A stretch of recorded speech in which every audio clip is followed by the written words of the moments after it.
안녕하세요. 제주도에 남편과 함께 카페를 운영하며 살고 있는 35살 여자입니다. 자상한 남편과 귀여운 딸아이, 우리 세 가족은 알콩달콩 행복하게 살고 있어요. 제가 제주도에 내려온 지 7년 정도 되는데요. 사실 27살이 되던 해 조금 이른 나이에 이혼을 경험하고 제주도에 내려왔어요. 혼인신고를 하지 않아서 이혼이라고 할 것도 없지만요. 지금은 재혼해 믿음직한 남편, 그리고 사랑스러운 딸아이를 케어하는 평범한 가정주부고요. 동시에 20대 여성으로 쇼핑몰 피팅 모델이라는 직업을 갖고 있죠.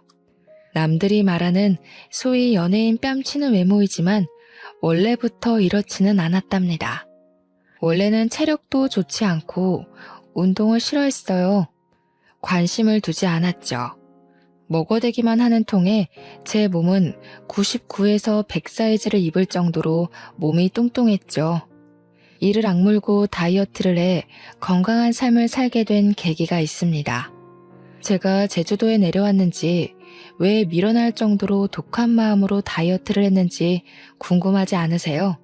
지금부터 제 인생의 큰 오점이기도 한 그 이야기를 들려드릴까 해요. 저는 원래 서울이 고향이고 여느 집처럼 평범한 집에서 자랐어요. 공무원으로 근무하시는 아버지, 집에서 살림을 톡 부러지게 하는 우리 엄마.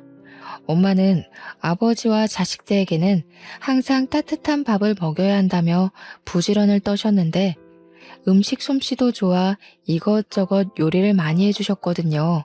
그리고 제가 어려서 몸이 약해 한약, 양약 등 안 먹어본 약이 없거든요.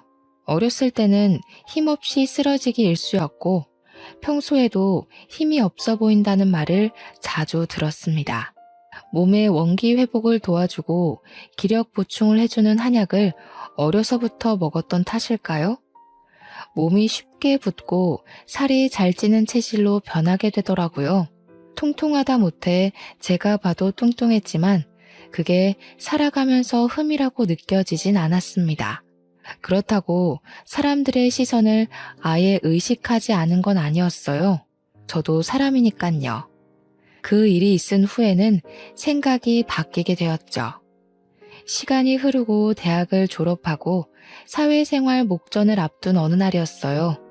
엄마와 장을 보러 동네 마트를 다녀오던 길에 저는 극심한 복통에 시달리게 되었습니다.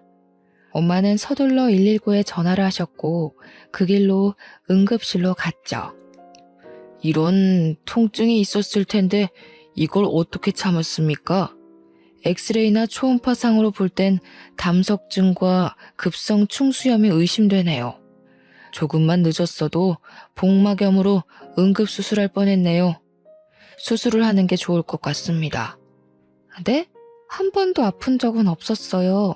그동안 이런 적이 없었는데 오늘 갑자기 너무 아팠는걸요. 다른 이상은 없는 건가요? 큰 문제는 아니죠.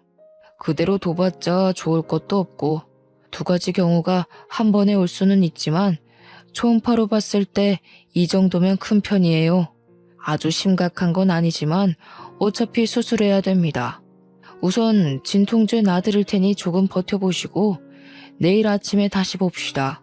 그렇게 다음날 오전 9시쯤 저는 수술을 받았습니다. 수술 후 2주 정도를 병원에 입원했어요. 수술을 하며 컨디션 회복이 잘 되지 않아 여러 검사를 받았는데 결과가 조금은 충격이었습니다. 제가 초고도 비만인데다가 몸의 염증 수치가 상당히 높다는 거예요. 면역 수치는 현저히 낮아져 있는데 이대로라면 면역 체계가 무너져 어떤 병에 걸려도 이상하지 않을 만큼 상태가 좋지 않다고 했어요. 생각보다 많이 심각하네요. 몸이 어느 정도 회복되고 나면 운동도 하셔야 해요. 비만이 결코 좋은 것은 아닙니다.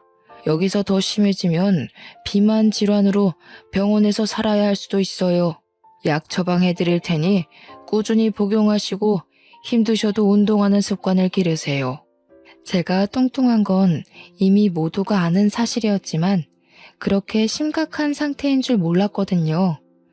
저는 상당한 쪽팔림과 충격을 받았습니다.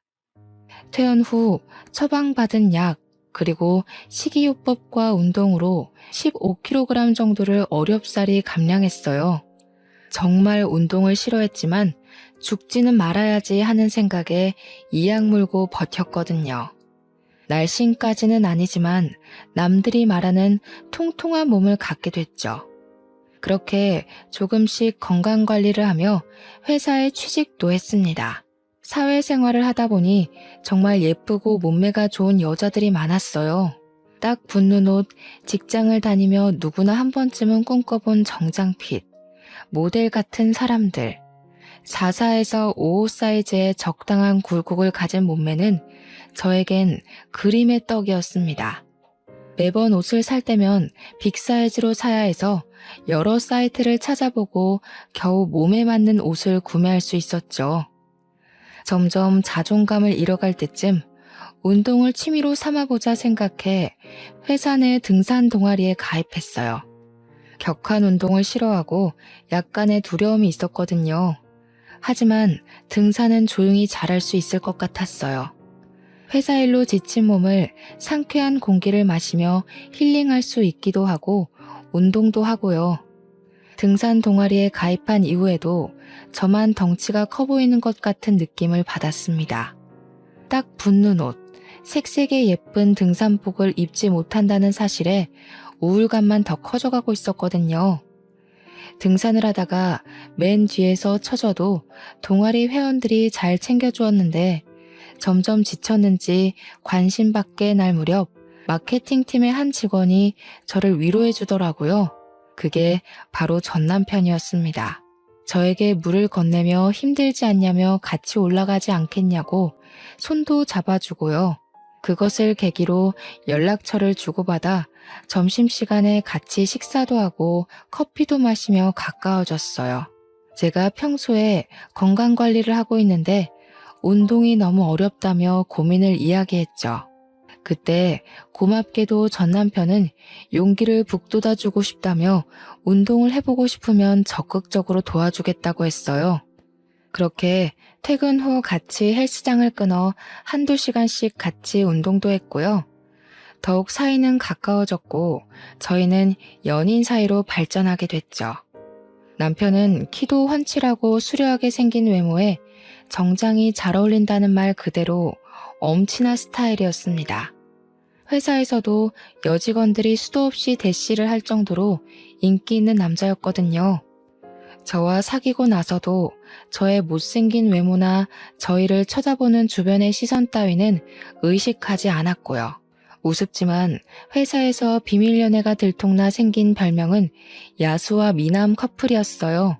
저는 저만을 위해주는 남편의 다정다감하고 따뜻한 마음이 좋았어요. 어쩌면 제가 바랬던 것일지도 모르지만요. 위로가 많이 됐던 것 같아요.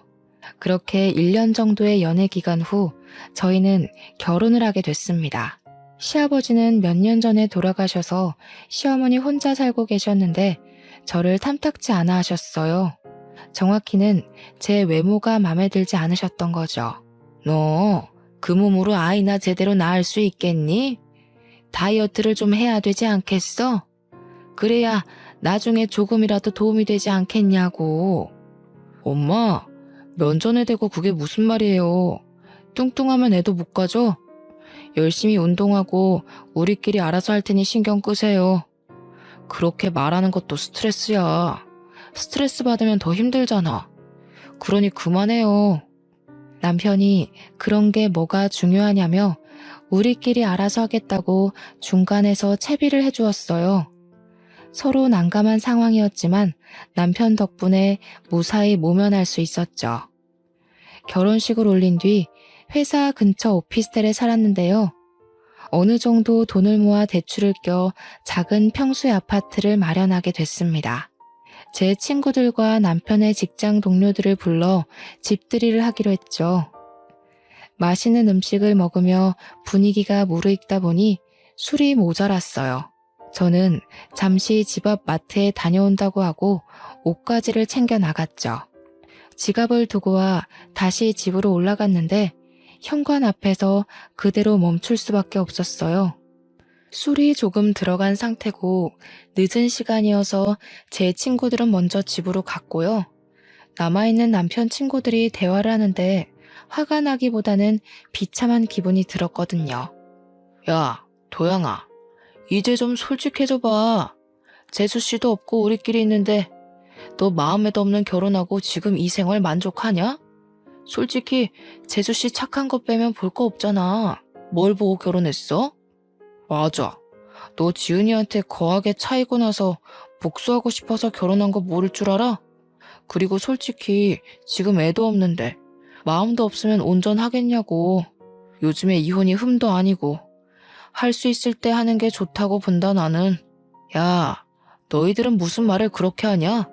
그래도 미정이 심성이 착하고 고운 애야. 외모가 뭐가 중요해? 잘 살면 그만인데. 그리고 여기서 지은이 얘기가 왜 나오냐? 조심 좀 해. 말 나온 김에 조금 더 솔직해져 봐. 너 솔직히 지은이 아직도 못 잊고 있잖아. 아직도 연락하고 지내는 거 다 알아. 준규가 그러더라 임마. 결혼한 놈이 전 여자친구한테 미련 남아서 연락하는데 보기 좀 그렇다고. 그래, 그건 애들 말이 맞아. 결혼한 놈이 다른 여자랑 연락하는 게 말이 돼? 더군다나 그 여자가 전 여친이면 더더욱 안 되지. 너 재수씨한테 미안해서라도 그러면 안 되는 거야. 정리를 하긴 해야지. 지은이를 정리하던 재수씨를 정리하던 그건 너의 몫이니까. 저는 남편과 친구들이 하는 이야기를 듣고 당장이라도 소리를 치고 싶었습니다. 하지만 제 꼴이 우스워 보일까 눈물이 나오려던 걸 꾹 참았죠. 아무런 내색도 하지 않으며 지갑을 두고 왔다며 황급히 자리를 빠져나왔죠. 집에서 조금 떨어진 공원에 앉아 펑펑 울다 겨우 마음을 진정시켰고요. 저 지금까지 살아오면서 제가 뚱뚱한 건 알았지만 그것 때문에 상처받은 일은 없었거든요. 하지만 이번에는 정말 비참하고 제 자신이 초라하게 느껴지더라고요. 아무렇지 않은 척하느라 힘들었지만 어쨌든 술을 사들고 다시 집으로 들어갔답니다. 며칠 뒤 집들이가 끝나고 아직도 전 여자친구를 못 잊고 있나 하는 생각에 저는 하루라도 편히 잠을 잔 날이 없었어요. 이 사람이 결혼을 정말 후회하고 있나 하는 생각에 걱정도 되고 불안했거든요. 꿈을 꾸면서도 전 여자친구를 생각하는 것 아닌가 싶었고 이대로는 안 되겠다 싶었어요. 그래서 저는 남편이 잠든 틈을 타 휴대폰을 확인하게 되었죠. 평소 휴대폰을 잠그지 않아 휴대폰을 살펴보는 게 어렵지는 않았습니다. 전화 기록과 메시지를 살펴보는데 전 여자친구와 주고받은 연락이 그대로 있는 게 아니겠어요? 지은아, 내가 다 잘못했어. 한 번만 만나서 다 이야기할게. 내가 너한테 복수하고 싶다는 생각에 홧김에 결혼이라는 거 알잖아. 정말 사과하고 싶어. 나랑 만나서 이야기 좀 하자. 5분만이라도 시간 내줘. 난 너밖에 없어. 너 지금 그 결혼 생활 만족해? 내가 그렇게 하면 돌아갈 줄 알았니? 웃기는 소리 하고 있어. 지금 나 불륜녀 만들려고 작정했니? 이거 완전 미친놈 아냐? 그 어떤 말을 해도 나는 너밖에 없어. 내 마음 알잖아. 나 너 아직도 많이 사랑해. 결혼도 후회하고. 정말 미안해. 내 마음을 다시 받아줄 수 없겠니? 대충 이런 내용이었습니다. 정말 기가 막히지 않나요? 외간 여자가 가정이 있는 남자와 저런 내용의 연락을 주고받았다는 것도 웃기지만 더 웃긴 건 남편이 저런 말을 듣고도 아무런 대꾸를 하지 않았다는 거예요. 저는 주고받은 대화 내용을 모조리 캡처해 제 휴대폰으로 전송했어요. 조금이라도 증거를 모아두어야 했죠. 이혼하고 싶은 생각은 없었지만 그게 최선이라 생각했어요. 물론 남편의 휴대폰에서는 저에게 보낸 흔적을 지웠고요. 혹시나 해서 사진첩도 봤는데 아니나 다를까 그 여자와의 흔적이 남아 있었습니다. 심지어 그 여자의 번호는 내 짝꿍 하트로 저장되어 있는 게 아니겠어요? 저는 휴대폰을 보면 볼수록 남편에 대한 실망감이 커져갔지만 우선 아무렇지 않은 척 하기로 했어요. 정말 피가 거꾸로 솟는 느낌이었습니다. 온몸에 힘이 빠졌어요. 그날 휴대폰을 통해 알아낸 그 여자 번호로 연락을 했습니다. 만나서 이야기 좀 하자고. 다음날 연차를 내고 그 여자를 만나러 집 근처 카페로 향했죠. 카페에 먼저 도착해 언제쯤 오나 생각하던 찰나에 누군가 들어오는 소리에 시선을 돌렸습니다. 그 여자가 제 앞으로 당당하게 걸어오더니 다리를 꼬며 앉았어요. 안녕하세요. 생각보다 더 평범해서 놀랬네요. 이렇게 갑자기 만나자고 하는 걸 보니 우리 만나는 거 도영이는 알아요? 아, 그 전에 빈 껍데기 남편이랑 사는 거 만족해요? 네? 빈 껍데기요? 말 함부로 하지 말아요. 과거가 어찌됐든 지금은 법적인 내 남편이에요. 무슨 권리로 그런 말을 하는 거예요? 의외로 성깔 있으시네. 도영이 눈이 이렇게 낮은 줄 몰랐네요. 당신을 사랑한다는 그 말 진짜인 것 같아요? 아직도 나를 못 잊어 안달인데 평생 같이 살 수 있어요? 과거는 중요하지 않아요. 지금이 중요하지. 남편이 그렇게 연락해도 그쪽이 연락을 자꾸 받아주는 거 보면 그쪽도 무슨 속셈이 있나 봐요? 앞으로 더 이상 연락하지 않았으면 해요. 서로 사람답게 살자고요. 개념 좀 챙기고. 심란한 마음을 이끌고 집으로 돌아가려는데 시어머니에게 연락이 왔습니다. 어머니 목소리가 심상치 않으셨어요. 집에서 15분 정도 가까운 거리에 살고 계셔서 저는 무슨 일이 있나 싶어 달려갔죠. 초인종을 누르자 금방 문을 열어주셨는데 표정이 너무 떨떠름해 보이셨어요. 예, 너 연차 써서 집에 있다길래 얘기 좀 하려고 불렀다. 너네 결혼한 지 벌써 몇 년째니? 왜 아직도 아이 소식이 없어? 남편이랑 시댁에 잘하면 뭐하니? 정작 중요한 며느리 도리를 하지 못하고 있는데 너네 부부 맞니? 어머니, 죄송하게 생각해요. 저희도 노력하고 있어요. 그러니 조금만 기다려주시면 안 될까요? 저희 이제 자리 잡고 조금만 노력하면 되니까요. 그놈의 노력. 그러게. 내가 결혼 전부터 다이어트 하라고 하지 않았니? 내가 남자여도 너 보기 싫을 것 같다 얘. 누가 그런 몸뚱이를 좋아한다니? 그렇게 다이어트를 하라고 말을 했는데 듣지를 않으니 원. 미련 곰탱이도 아니고 정말. 어머니, 그래도 말씀을 너무 그렇게 하지 않으셨으면 좋겠어요. 저도 노력하고 있고요. 아이는 하늘이 점지해 주시는 거라는데 조급해봤자 좋을 게 없다고 생각해요. 사실 저희도 그렇게 급하게 생각하고 있지 않고요. 저 그만 돌아가 보겠습니다. 쉬세요. 어머, 얘 말하는 꼬락서니 좀 봐라. 네가 드디어 미쳤구나. 너 내가 이런 말 했다고 기분 나빠? 그러게, 내가 진작에 하란 대로 했으면 이런 일도 없잖니. 지나가는 사람들 붙잡고 물어봐라. 너의 그 뚱뚱한 몸을 누가 좋아하는지. 안 그래도 심란했는데요. 시어머니의 말을 듣고 제대로 빈정이 상해버렸어요.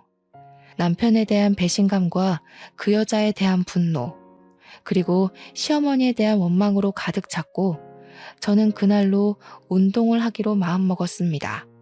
저도 직장을 다니는 터라 주간에는 근무를 해야 했어요. 그래서 새벽에 2시간 정도 일찍 일어나 스트레칭과 조깅을 했습니다. 퇴근 후에는 남편과 다니던 헬스장에 1:1 PT 이용권을 끊어 운동을 했고요. 남편은 제가 운동을 한다니 적극적으로 도와준다더군요. 거절할 이유가 없던 저는 건강관리를 한다는 명목하에 다이어트 한약과 온갖 영양제를 몸에 쏟아붓기 시작했어요. 그리고 약간의 성형을 했고 철저한 식단 관리와 운동을 병행했죠. 악착같이 노력한 결과 1년 정도의 기간 동안 30kg 감량이라는 쾌거를 이룰 수 있었습니다. 소위 말하는 연예인 뺨치는 외모와 몸매를 갖게 됐죠. 처음에는 저를 바라보는 시선이 부러웠지만 점점 자신감을 되찾으며 당당해지기 시작했어요. 지금까지 도와준 남편이 고마웠지만 시어머니의 모욕적인 말과 제가 당했던 굴욕들, 그것을 생각하면 화가 치밀어 올랐어요. 용서도 안 됐고요. 저는 이미 남편을 미워하고 있었고 받은 수모만큼 대갚음 해줘야겠다는 생각만 했습니다. 여전히 남편은 전 여자친구와 연락을 주고받고 있었거든요. 동창 모임이 있다며 나갔다 오면 꼭 외박을 했는데 안 봐도 비디오지 않나요?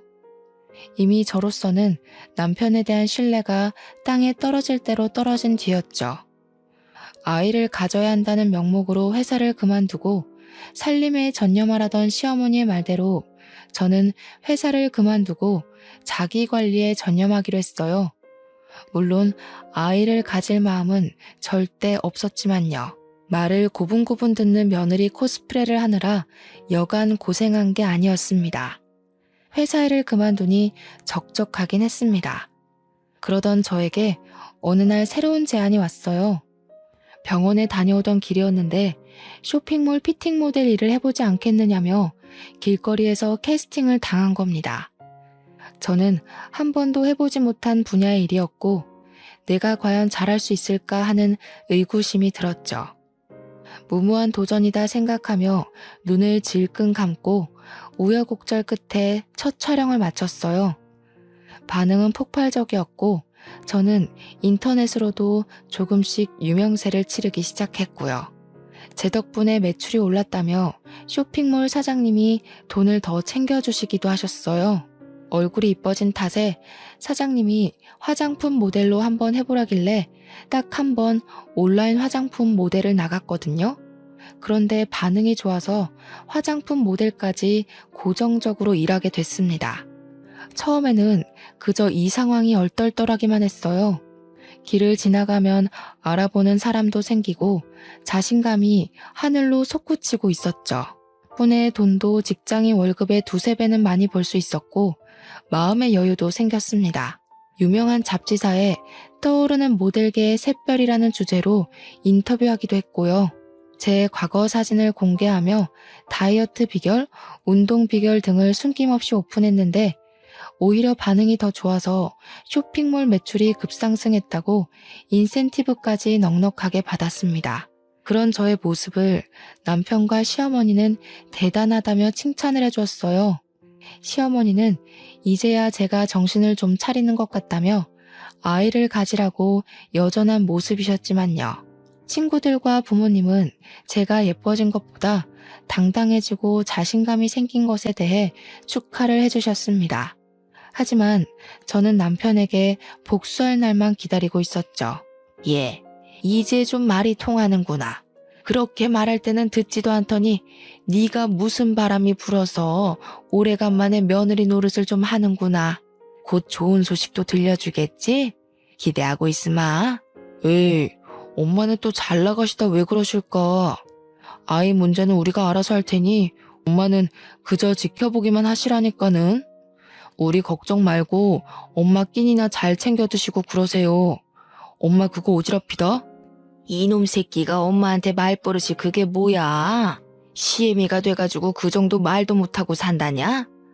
알아서 잘 하겠다마는 그래도 어른이 노파심으로 얘기를 하는데. 아무튼 좋은 소식 기다리고 있으마. 사실 이제 와서 말씀드리지만 그때 남편과 저는 혼인신고를 하지 않은 상태였거든요.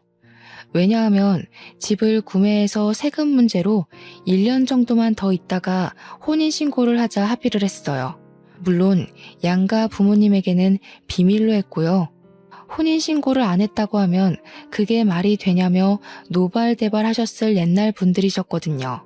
저는 이제는 때가 된 것 같아 결심을 했습니다. 남편에게 그동안의 모든 일을 적어놓은 편지 한 통만을 남긴 채 짐을 싸서 친정으로 왔어요. 남편은 출장을 간 상태였고 전 그 사이에 모든 것을 정리하기로 결정했죠. 그동안의 일을 모두 부모님께 말씀드렸더니 부모님은 화를 내시기는커녕 한숨을 푹 쉬셨습니다. 솔직히 화를 내실 줄 알고 조금 긴장했었거든요.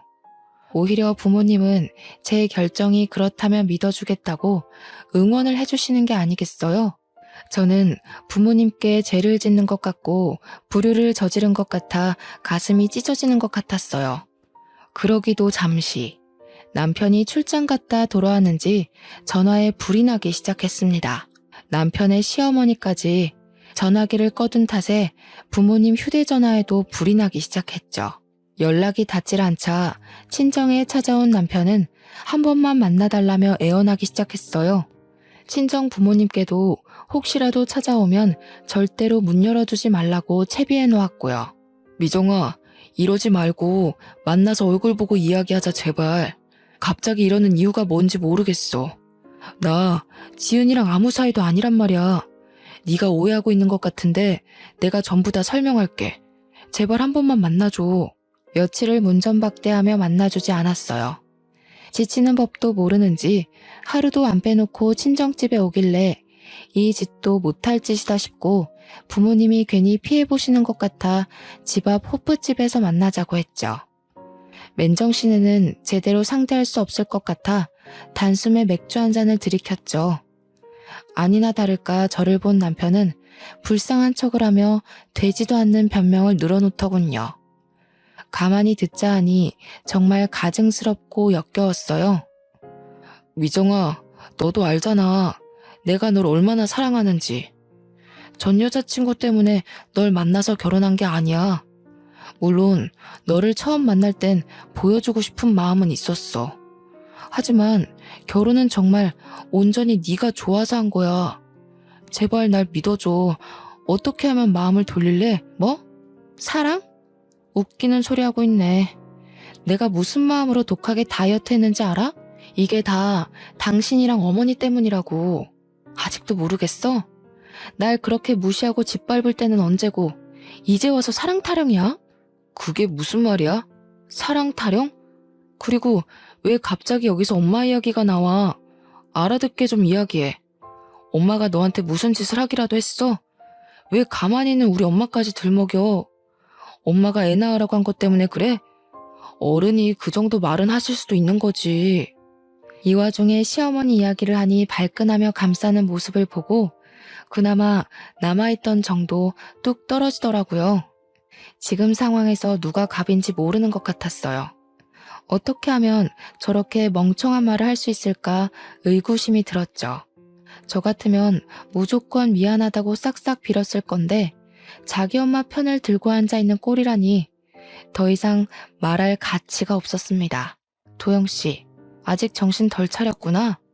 나랑 결혼 생활하면서 그 여자한테 찝쩍거린 건 뭔데? 지금까지 연락 주고받는 거 내가 모를 줄 알았어? 내가 바보니? 너 집들이 하던 날 친구들이 하는 소리 듣고 가만히 있더라? 내가 그때 얼마나 비참했는지 알아? 네가 알기나 하냐고. 아니 그게 아니라 미정아, 내가 이렇게 빌게. 나 한 번만 봐주라. 솔직히 결혼 전엔 네가 못생겨서 정이 안 생겼어. 그건 인정해. 그런데 결혼하고 네가 환골탈태한 모습을 보니 생각이 달라지더라고. 이건 어쩔 수 없는 남자의 본능이야. 그러니 이해해 줄 수 없겠어? 본능? 본능 같은 소리 하고 있네. 당신 미쳤구나 진짜? 내가 그 여자 대용이었어? 내가 재활용품이니? 날 고작 그런 취급하려고 나랑 만나서 결혼까지 한 거야? 그래, 이제 이뻐지니까 나한테 조금 미련이 생겼나 보지? 그러게, 처음부터 엄마가 살 빼라고 했으면 내가 지은이한테 연락할 일은 없지 않았겠어? 이건 너도 잘못이 있는 거야. 그러니 우리 서로 좋은 게 좋은 거라고 다시 예전으로 돌아가자, 어? 나랑 살면서 그 여자한테 찝쩍댄 거? 이해한다 쳐. 그래, 1000번이고 10,000번이고 이해해줄게. 너 차여서 나한테 들러붙은 거라며? 그럼 이해하기가 조금 쉽겠네. 어차피 아무 사이도 아니니 나한테 거하게 차였다고 생각해. 다른 여자 구해서 그 여자한테 정이라도 붙여보던가. 정말 얼토당토 않는 말이지 않나요? 어쩜 그렇게 아무렇지 않게 뻔뻔한 말을 내뱉을 수가 있는지 의문이었습니다. 머리를 열어 속을 들여다보고 싶었어요. 저는 제가 고작 그딴 취급을 받았다는 사실에 화가 머리 끝까지 났죠. 제 앞에 있던 맥주잔을 들어서 남편 얼굴에 확 부어버리고 소리치고 나왔어요. 너 따위 때문에 뺀 내 살들이 아까워.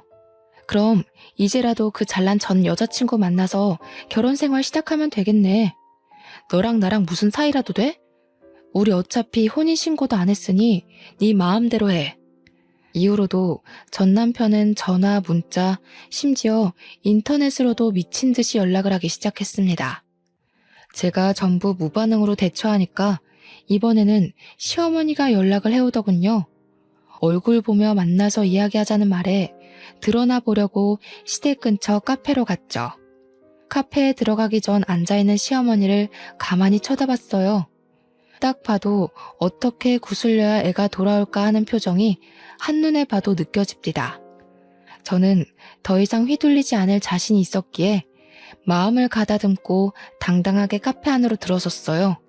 여차하면 머리채도 잡히겠구나 각오하고 예상하면서요. 잘 지내셨죠? 저는 도영 씨랑 이야기가 끝난 걸로 아는데요.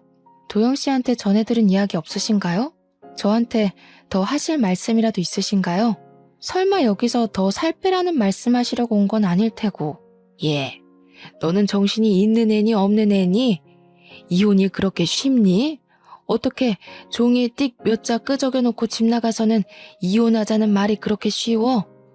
부부싸움은 칼로 물베기라지만 그래도 네가 이러면 안 되는 거야. 솔직히 네가 진작에 관리하고 남자 마음을 사로잡을 줄 알았으면 이런 일도 없었다. 쉽냐고요? 저한테는 쉽죠. 어려울 것도 없는데요. 말이 나와서 얘기하는데요. 도영 씨랑 저 어차피 혼인신고도 안 한 사이인데요. 그냥 사귀다가 헤어진 거죠. 아니, 정확하게 말하자면 제가 도영 씨를 찬게 되나요? 제가 혼인신고를 안 했다는 말을 하니 시어머니의 표정이 굳더군요. 정말 모르셨던 눈치였어요. 저야 그렇다 치지만 헤어진 마당에 얘기는 했어야 하는 거 아닌가요? 물론 저는 아쉬운 것 없었지만요. 도영 씨가 혼인신고 이야기는 안 했나 보네요. 어머니, 아니, 아줌마, 뭔가 대단히 착각하고 계시나 본데 우리 아무 사이 아니거든요? 저한테 이래라 저래라 하지 마시고요. 댁내 아드님 간수나 잘하세요. 뭐? 아줌마? 야, 너 말 다 했어? 그래도 내가 너 시어머니였던 사람인데 어떻게... 뭐? 아줌마? 나 참 기가 막혀서. 너 가정교육을 그렇게 받았니? 네 부모가 그렇게 가르치던? 못생긴 거 잘난 우리 아들이랑 결혼시켜줬더니 은혜도 모르는 이 배은망덕한 것. 진짜 뭘 모르는 건 아줌마예요. 저기요, 댁 아드님이 나랑 같이 살면서 전 여자친구한테도 빌빌거린 거 모르세요? 나한테 와서 이럴 게 아니라 아드님을 잡으셔야지. 그리고 뭐? 교육? 그럼 그쪽은 교육을 참 잘해서 결혼하면 다른 여자한테 찝쩍대라고 가르쳤나?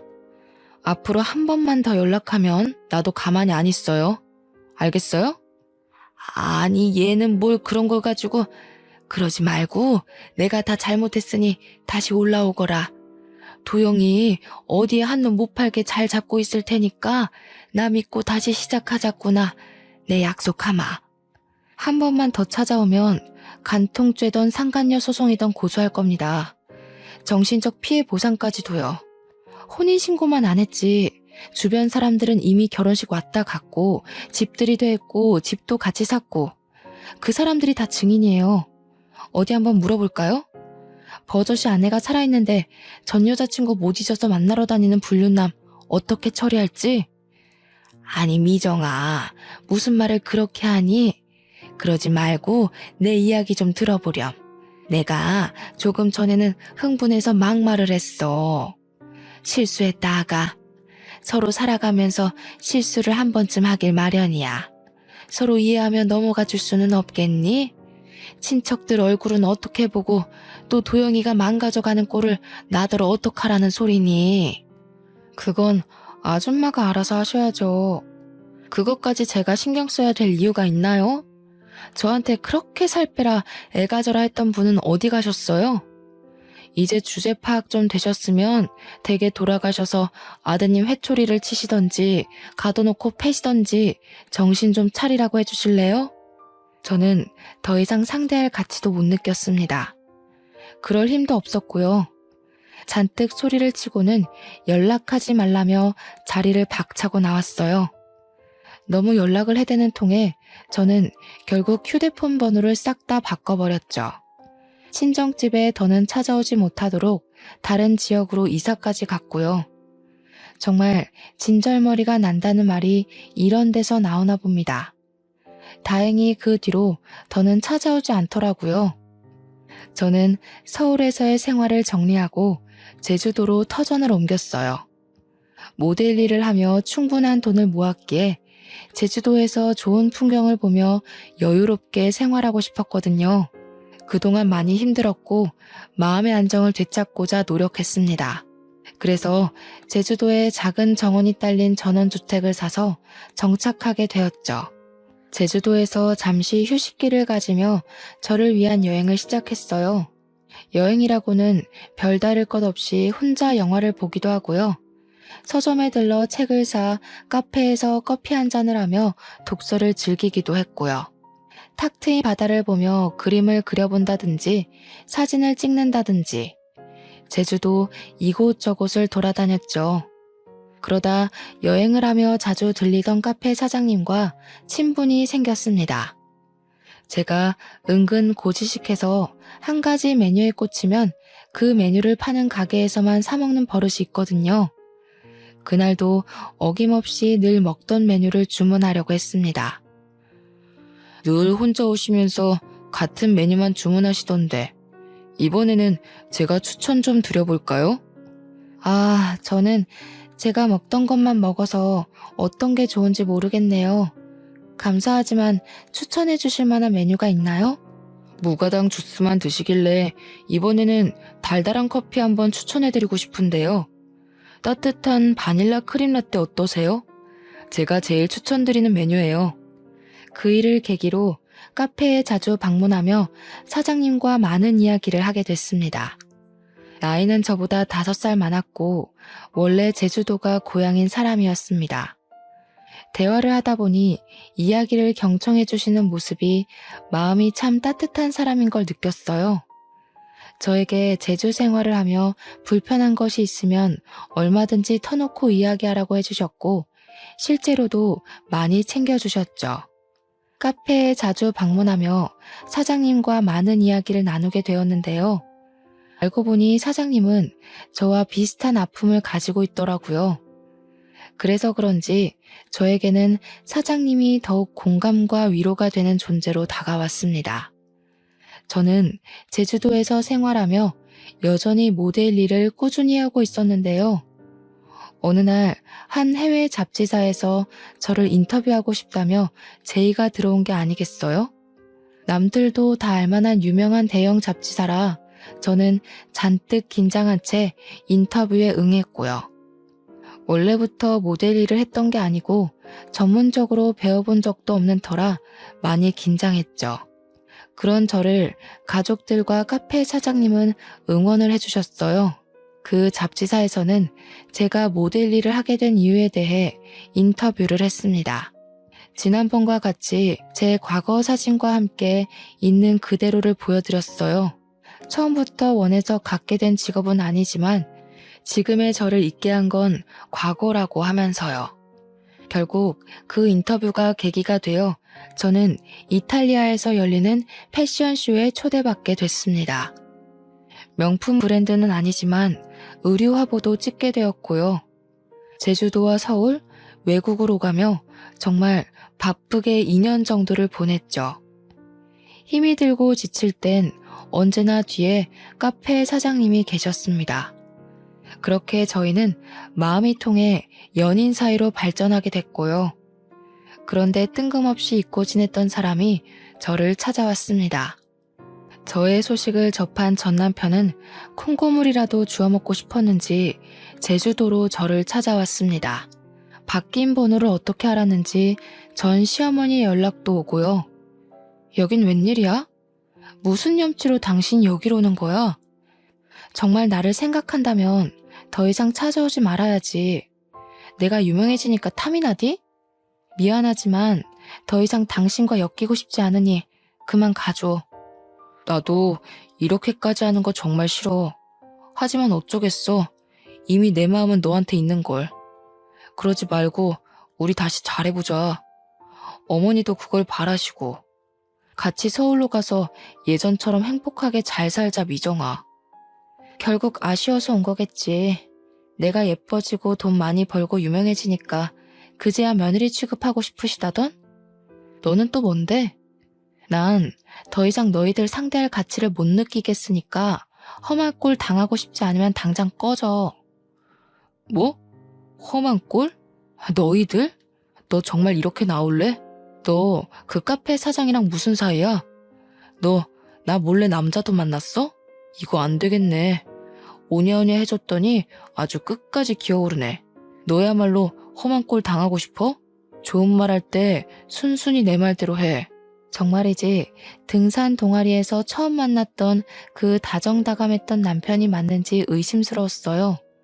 정말 한순간에 눈빛이 변하는데 사람이 어떻게 저렇게 변할 수 있나 싶었다니까요. 하지만 저는 더 이상 겁이 나지 않았습니다. 꿀릴 게 없었거든요.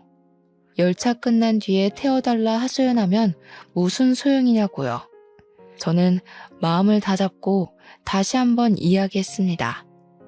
다시 한번 말하지만 이미 우리는 끝난 사이야. 집착하지 말고 돌아가 줬으면 해. 좋게 말할 때 각자 갈 길 가자. 이제 와서 왜 이러는 거야? 남편이 자기 마누라 덕 좀 보겠다는데 그게 그렇게 안 될 일이야? 너도 아마추어 같이 왜 이래? 괜히 버티지 말고 당장 나랑 서울 가자. 이리 와. 왜 이래 도대체? 우리 이미 끝난 사이라고 몇 번을 말해? 너와 나 혼인신고도 안 한 남이었어. 아니, 남보다 못한 사이였지. 일말의 양심이라도 있으면 이렇게 찾아오면 안 되지. 이거 나 놓으라고. 전 남편이 갑자기 제 손을 잡아 끌며 막무가내로 데리고 가려는 게 아니겠어요? 정말 이러다 무슨 일이 나겠다 싶었습니다. 점점 힘은 빠져가고 거의 전 남편에게 끌려가다시피 실랑이를 하고 있는데 카페 사장님이 나타나셔서는 남편에게 주먹을 휘두르셨어요. 사장님은 이게 무슨 짓이냐며 남편과 몸싸움을 하셨고 주민들의 신고로 경찰이 오고 파출소로 연행된 뒤에야 멈출 수 있었습니다. 전 남편은 파출소에서 사장님에게 콩밥 좀 먹어보라며 절대 합의는 없다고 큰 소리를 쳐댔고요. 당사자였던 저는 제가 오히려 당할 뻔한 건데 사장님이 구해주신 거라고 말씀을 드리니 상황이 역전되어 그 사람은 저희가 합의를 해주지 않으면 꼼짝없이 철창에 갇혀 지낼 신세가 되었죠. 다시는 찾아오지 않고 연락하지 않는다는 조건으로 합의를 해주었고 사장님과 저는 터덜터덜 집으로 왔습니다. 사장님에게는 별다른 저의 이야기를 하지 않아서 이 상황에 대해 의문을 품고 계셨어요. 저는 미리 말하지 못해 미안하다며 그동안의 이야기를 전부 해드렸죠. 미정 씨, 그걸 왜 이제야 말하는 거야? 내가 그렇게 못 믿어왔어? 내가 마침 그 앞을 지나가지 않았으면 미정 씨 정말 큰일 날 뻔했다고. 왜 이렇게 사람을 불안하게 하는 거야? 왜 이렇게 사람을 걱정시키냐고. 죄송해요, 사장님. 말할 분위기도 아니었고 그렇게 좋게 끝난 일은 아니라서 선뜻 말하기도 죄송했어요. 제 과거를 다시 생각하기도 싫었고요. 제가 과거를 이야기하면 사장님도 저를 안 좋게 생각하실까봐. 미정 씨 참 미련하다. 이렇게까지 말하는데 모르겠어? 이제 알 때도 되지 않았나? 나 미정 씨 많이 좋아해. 난 앞으로 미정 씨가 내 눈앞에서 이런 위험한 일 겪는 거 못 참겠어. 이 상황에서 할 말은 아니지만 앞으로 남은 인생 나와 함께 걸어가 보지 않겠어? 사장님, 저를 그렇게 생각하고 계실 줄은 몰랐어요. 저는 아직도 제가 보잘것없다고 생각했는데 좋게 생각해 주셔서 감사해요. 든든한 제 편이 생겨서 기분이 좋네요. 앞으로도 잘해봐요. 그렇게 사장님과 저는 부부의 연을 이어가기로 했습니다. 가족들과 모여 식사를 하고 사진을 찍는 것으로 결혼식을 대체했고요. 지금까지 제주도에 정착하며 행복한 삶을 살고 있답니다. 작년에는 딸아이도 태어나 지금은 2살이 되었고요. 여전히 모델 일을 하고 있고 육아와 병행하려니 여간 힘든 게 아니지만 정말 행복하고 즐겁게 일하고 있답니다. 전 직장 동료의 말을 들어보면 전 남편은 이리저리 선을 보러 다니기 바쁘다더군요. 결혼해서 아이를 낳고 가정을 꾸려나가도 모자랄 나이에 어머니 등살에 떠밀려 선을 보러 다니는 꼴이란. 아무튼 이렇게 저는 과거를 뒤로한 채 행복하게 살고 있답니다. 물론 그때 그 일이 생각 안 나는 건 아니에요. 그것도 어떻게 보면 제 인생의 일부이기도 하니깐요. 그런 말이 있죠. 겉모습만 보고 판단하지 말라고. 세상을 살아가는 데 있어 정말 중요한 건 외형적인 모습이 아니라 그 사람의 내면인 것 같아요. 외모로 기준을 잡고 살아가다 보면 드넓은 세상에서 과연 무엇을 얻을 수 있을까요? 아름다운 외모를 가지고 있으면 누구나 그 외모를 사랑할 수 있지만 어떤 사람을 내 곁에 두느냐는 내 성격과 마음으로 결정하는 거라고 생각해요. 여러분도 사람의 겉모습만 보고 판단하지 마시고 그 사람의 깊은 내면을 들여다볼 수 있도록 조금만 노력하시면 이 세상 그 무엇보다 소중한 인연을 만나실 수 있으실 겁니다. 외모가 어떻든 간에 당신은 존재 자체만으로도 특별하고 사랑받는 사람이라는 걸 기억해 주세요. 저의 긴 사연을 읽어주셔서 감사드리고 행복한 일만 가득하셨으면 좋겠어요.